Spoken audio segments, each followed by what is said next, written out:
श्रीमद्भगवद्गीता अथ द्वादशोऽध्यायः भक्तियोगः। अर्जुन उवाच एवं सततयुक्ताये भक्ता स्वां पर्युपासते ये चाप्यक्षरमव्यक्तं तेषां के योगवित्तमाः। श्रीभगवानुवाच मय्यावेश्य मनो ये मां नित्ययुक्ता उपासते श्रद्धया परयोपेताः ते मे युक्ततमा मताः। ये त्वक्षरमनिर्देश्यम् अव्यक्तं पर्युपासते सर्वत्र गमचिन्त्यं च कूटस्थमचलं ध्रुवं संयमेन्द्रियग्रामं सर्वत्र समबुद्धयः ते प्राप्नुवन्ति मामेव सर्वभूतहिते रताः। क्लेशोऽधिकतरस्तेषाम् अव्यक्तासक्तचेतसाम् अव्यक्ता हि गतिर्दुःखम् देहवद्भिरवाप्यते। ये तु सर्वाणि कर्माणि मयि सन्न्यस्य मत्पराः अनन्येनैव योगेन मां ध्यायन्त उपासते तेषामहं समुद्धर्त मृत्युसंसारसागरात् भवामि न चिरात् पार्थ मय्यावेशितचेतसां। मय्येव मन आदत्व मयि बुद्धिं निवेशय निवसिष्यसि मय्येव अत ऊर्ध्वं न संशयः। अत चित्तं समाधातुं न शक्नोषि मयि स्थिरम् अभ्यासयोगेन ततः मामिच्छाप्तुं धनञ्जय।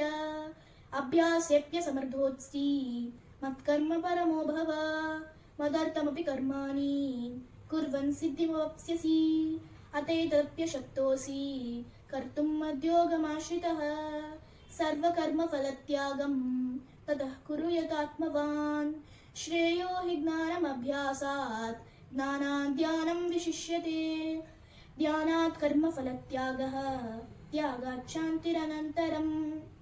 अद्वेष्टा सर्वभूतानां मैत्रः करुण एव च निर्ममो निरहङ्कारः समदुःखसुखक्षमी सन्तुष्टः सततं योगी यदात्मा दृढनिश्चयः। मय्यर्पितमनो बुद्धिः यो मद्भक्तः स मे प्रियः। यस्मान्नो द्विजते लोकः लोकान्नो द्विजते च यः हर्षामर्षभयोद्वेगैः मुक्तो यः स च मे प्रियः। अनपेक्षः शुचिर्दक्षः उदासीनो गतव्यतः सर्वारम्भपरित्यागी यो मद्भक्तः स मे प्रियः। यो न हृष्यति न द्वेष्टि न शोषति न काङ्क्षति शुभाशुभपरित्यागी भक्तिमान्यः स मे प्रियः। समः शत्रौ च मित्रै च तथा मानापमानयोः शीतोष्णसुखदुःखेषु समः सङ्गविवर्जितः तुल्यनिन्दास्तुतिर्मौनी सन्तुष्टो येन केनचित् अनिकेतः स्थिरमतिः भक्तिमान् मे प्रियो नरः। ये तु धर्म्यामृतमिदं यदोक्तं पर्युपासते श्रद्धज्ञानामत्परमाः भक्तास्तेऽतीव मे प्रियाः। ॐ तत्सदिति श्रीमद्भगवद्गीतासु उपनिषत्सु ब्रह्मविद्यायां योगशास्त्रे श्रीकृष्णार्जुनसंवादे भक्तियोगो नाम द्वादशोऽध्यायः।